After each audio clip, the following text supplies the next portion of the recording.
Assalamualaikum warahmatullahi wabarakatuh. Nama saya Happy Fitriani dari Universitas Yarsi jurusan akuntansi. Pada topik 11 ini kita akan membahas dan mempraktekkan tentang asumsi klasik. Asumsi klasik itu yang pertama ada uji normalitas. Uji normalitas digunakan untuk melihat apakah data residual terdistribusi normal atau tidak. Kita langsung aja ke pengujiannya. Di sini ada nama-nama bank seperti BCA, Mandiri, BRI sampai BTPN. Dan untuk variabelnya itu di sini ada variabel dependent sama variabel independent ya. Bedanya variabel dependent sama variabel independent itu, kalau variabel dependent itu variabel Y atau variabel terikatnya nih. Sedangkan variabel independen itu variabel X atau variabel bebas. Jadi variabel dependentnya itu di sini ada keuntungan. Dan variabel independennya yang X1 itu ada aset. Sedangkan yang X2-nya itu ada harga saham. Langsung aja kita ke uji normalitasnya. Uji normalitas dengan histogram atau normal PP plot. Yang pertama itu analyze, regression, linear. Nah, yang di dependennya ini tuh kita masukin keuntungan. Yang di independennya ini kita masukin aset sama harga saham. Nah, terus kita ke plots. Yang di X-nya itu yang zip rate, yang di Y-nya itu yang stress ID. Nah, terus yang di standar decide residual plotnya kita checklist histogram sama normal probability plot. Lalu kita klik continue. Lalu kita klik OK. Nanti muncul outputnya.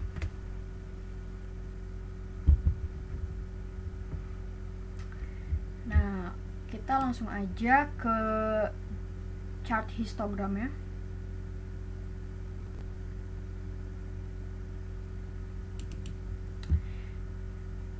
Nah, di sini tuh di chartnya itu datanya itu terdistribusi atau normal.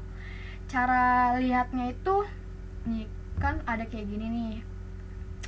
Jadi tuh di sini tuh chart yang histogramnya itu normal ya. Dilihat dari pengujian histogram aja udah bisa dilihat kalau datanya itu normal, karena grafik histogram ini tidak memberikan pola distribusi yang garisnya itu terlalu melenceng ke kanan atau terlalu melenceng ke kiri. Jadi tuh ini tuh melengkungnya tuh proporsional.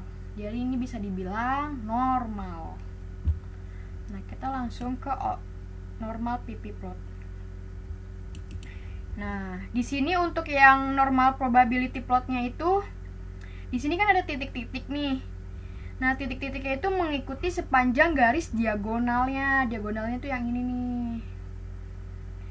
Dan diikuti arah garisnya. Jadi yang pengujian normalitas pakai data histogram menggunakan grafik histogram dan normal PP plot itu sudah memenuhi asumsi normalitas. Jadi kita sudah mengetahui kalau datanya itu normal.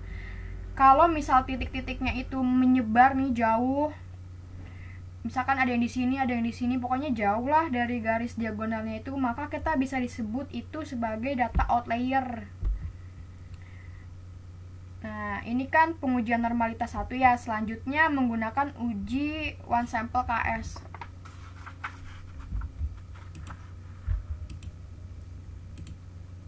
Nah, uji one sample KS itu ada dua. Yang pertama itu, kita yang pertama dulu ya. Kita klik analyze, non-parametric test, legacy dialog, one sample KS. Habis itu kita masukin semua variabelnya dari keuntungan sampai harga saham ke tes variable list.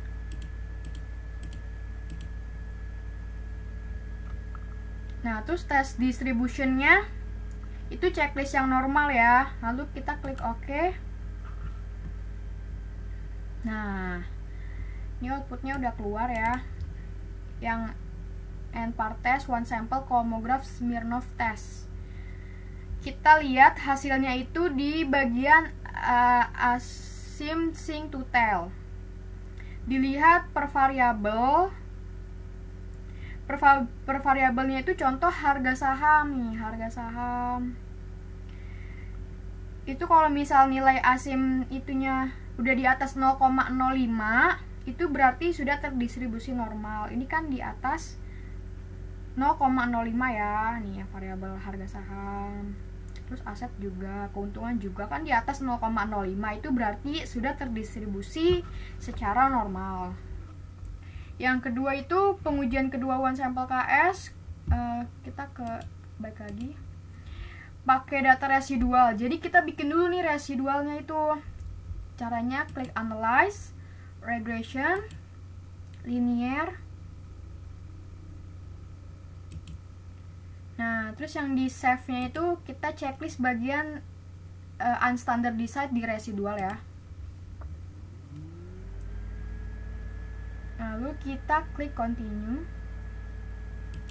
Terus yang di plotnya unchecklist, yang di standardized residual plotnya kita unchecklist histogram sama normal probability plot, kan biar gak muncul lagi, soalnya kan tadi udah dijelasin kan. Kita klik OK aja.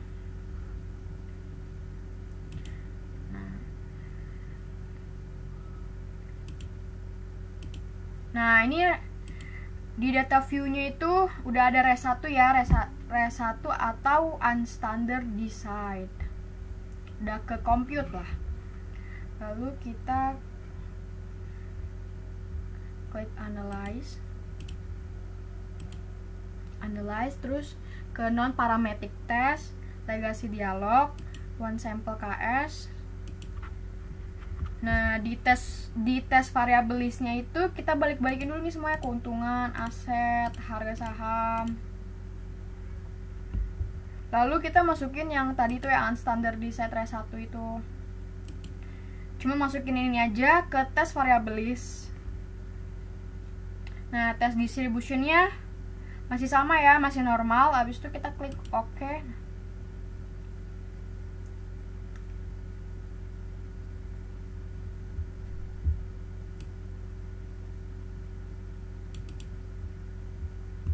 Nah, di sini nih kita lihatnya di ASIM sync to tell-nya itu nilainya ini kan segini nih. Itu kan di atas 0,05. Berarti datanya itu yang data residualnya itu terdistribusi dengan normal atau secara normal, berarti memenuhi uji asumsi klasik yang normalitas karena kan di atas 0,05 kan. Nah, kita lanjut lagi ke yang kedua nih, yang uji multikolonialitas. Nah, jika hubungan itu mendekati 1, artinya hubungannya mendekati sempurna. Syarat lolos uji multikolonialitas, nilai korelasinya harus lebih kecil dari 0,80. Dapat juga dengan melihat jika nilai toleransinya lebih besar dari 0,10 atau nilai VIF atau variance inflation factornya itu kurang dari 10, maka tidak ada multikolonialitas. Kriteria pengujiannya itu jika nilai toleransi lebih besar dari 0,10 atau 10% dan nilai VIF-nya itu lebih kecil dari 10, maka data tidak mengalami multikolonialitas dan sebaliknya. Kita langsung aja ke pengujiannya. Klik analyze, klik regression, linear. Nah, di statistik kita checklist yang covariance metric sama collinearity diagnostic. Lalu kita klik continue.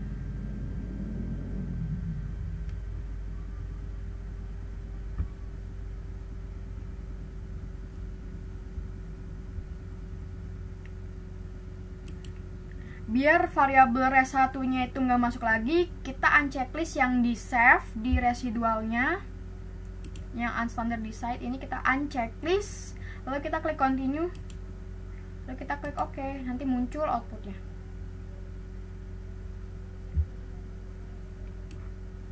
Kita lihat yang di koefisien ya. Nah, di output yang di coefficient ini kita lihat collinearity statistiknya itu di sini ada tolerance sama VIF, sama nilai VIF-nya. Nah, kita ke materinya dulu.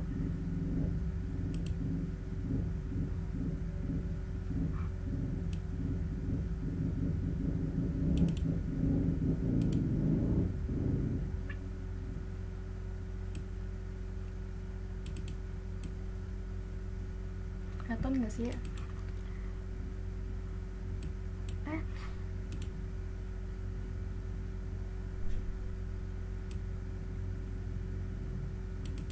Nah,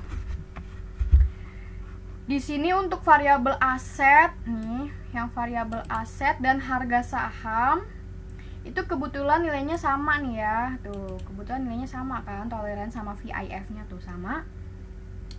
Untuk nilai toleransinya itu sebesar 0,533, yang mana itu lebih besar dari angka 0,10. Nih, 0,10 atau 0,1, dan nilai VIF-nya itu ada 1,876. Kan sama juga kan, aset sama harga saham 1,876. Yang mana itu kurang dari 10. Jadi dapat disimpulkan bahwa data ini tidak mengalami multikolonialitas dan sebaliknya. Tuh ya. Ya kan, VIF-nya lebih kecil dari 10, terus toleransinya juga lebih besar dari 0,1. 0,10. Maka data tidak mengalami multikolonialitas dan sebaliknya. Selanjutnya ke pengujian selanjutnya. Nih, autokorelasi. Yang 3, autokorelasi. Tujuannya untuk menguji apakah dalam model regresi ditemukan adanya korelasi antar kesalahan pengganggu atau residual dan pada periode T atau periode sekarang dengan periode sebelumnya atau T-1. Menurut Ghazali pada tahun 2011 ada beberapa pengujian yang dapat dilakukan seperti uji Durbin-Watson atau DW dan uji lain-lainnya serta uji run test. Jadi itu yang kita pakai untuk sekarang ini, yang uji Durbin-Watson sama uji run test aja berdua itu.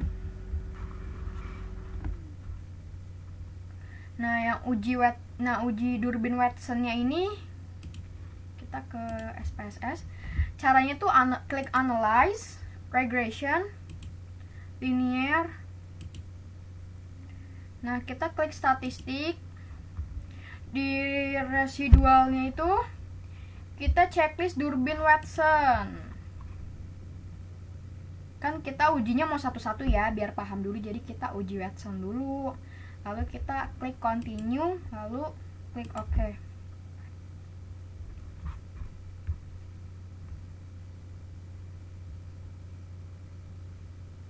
Nah, di output ini di bagian model summary muncul Durbin-Watson. Nilai Durbin-Watson-nya itu sebesar 1,870. Di sini untuk menentukan ada autokorelasi atau enggaknya itu pakai tabel Durbin-Watson. Nih, tabel Durbin-Watson-nya.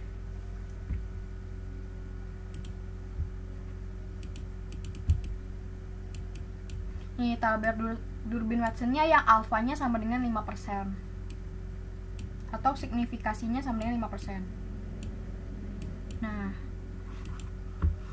kita ke kriterianya dulu. Ini kriterianya, K itu banyaknya variabel bebas atau penjelas tidak termasuk variabel terikat. Yang N, sebentar. Yang N banyaknya observasi atau sampel. Kan enggak, yang pertama dulu, yang K ini kan variabel bebasnya itu ada 2 kan. ada 2 yang variabel independennya itu kan ada 2. Jadi K-nya itu sama dengan 2. Ini kita tulis aja di bawah.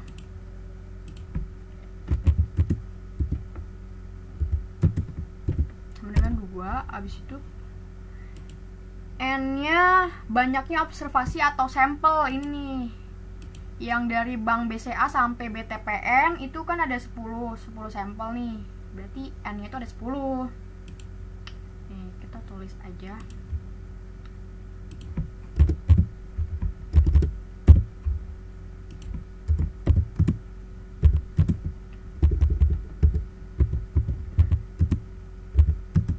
Nah, ini ada 10. Habis itu DU-nya itu yaitu durbin upper dan DL-nya itu durbin lower dan DW ini durbin Watson. Nah, kita ke tabel dulu nih. Tadi kan DW-nya itu ada 1,870 nih yang di output nih 1,870, berarti kita tulis dulu DW-nya. Berarti kita ke tabel aja dulu.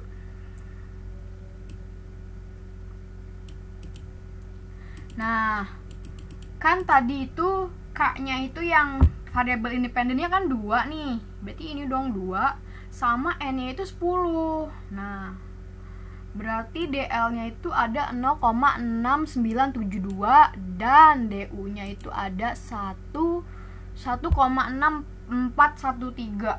Nah, ini kita udah dapet ya DL sama DU-nya. Kita langsung aja ketik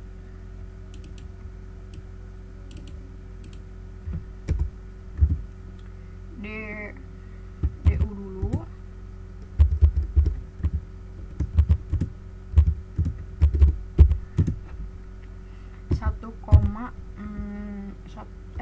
DU-nya itu yang ini 1,6413. 1,64. Dah. DL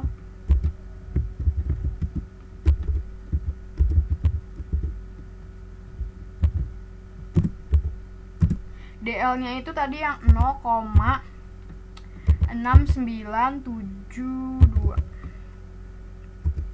Nah, DW-nya itu kan tadi tuh yang ada di output yang 1,870. Kita cek dulu ya, bener atau enggak. DU-nya segini, kita lihat. Sebentar.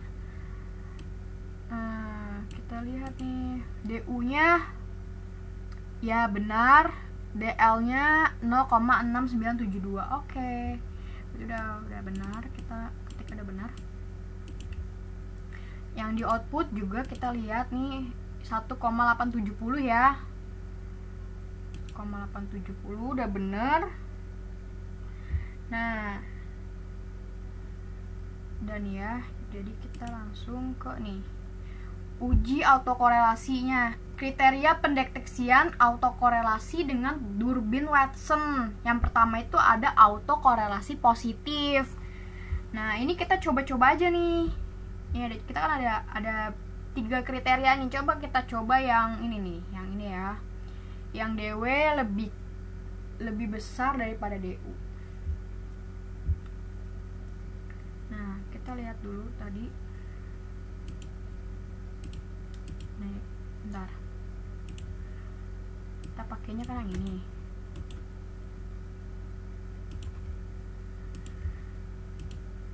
Terserah mau coba-coba yang mana, terserah. Kalau saya cobanya yang langsung yang ini. Nah, DW-nya itu ada 1,870.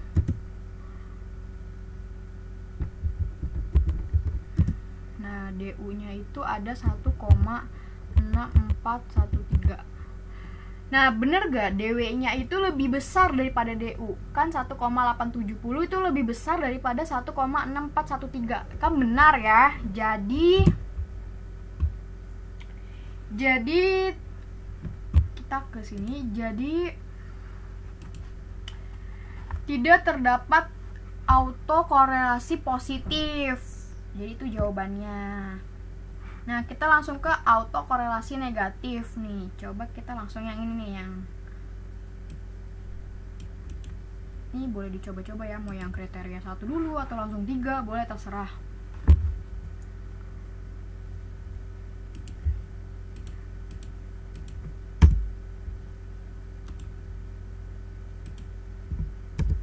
Nah, 4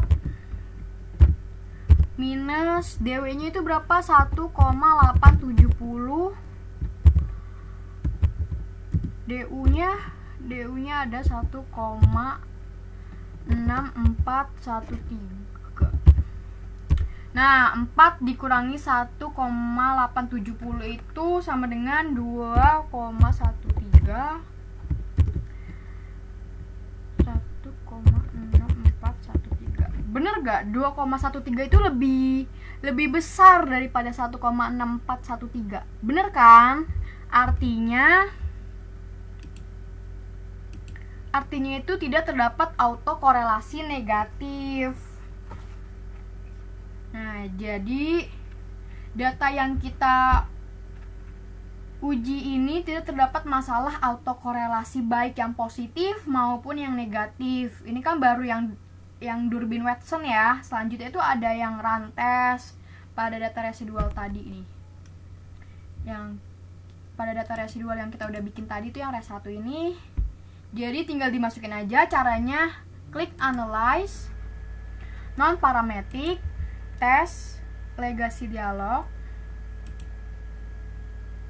Terus kita pilih run. Nah, kita masukin unstandardized-nya ini ke tes variable list.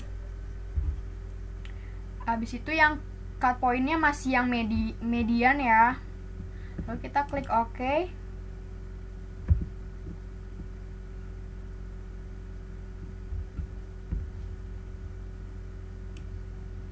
Nah, ini kita lihatnya di bagian asim sync to tell. Hasilnya itu kan sebesar 1,000, yang mana itu lebih besar dari nilai signifikannya itu. Nilai signifikannya itu ada 0,05. Jadi kesimpulannya dari data ini tidak terdapat masalah autokorelasi atau data residual ini terjadi secara random dan tidak terjadi autokorelasi antar residual. Udah, cukup sekian dari saya. Wassalamualaikum warahmatullahi wabarakatuh.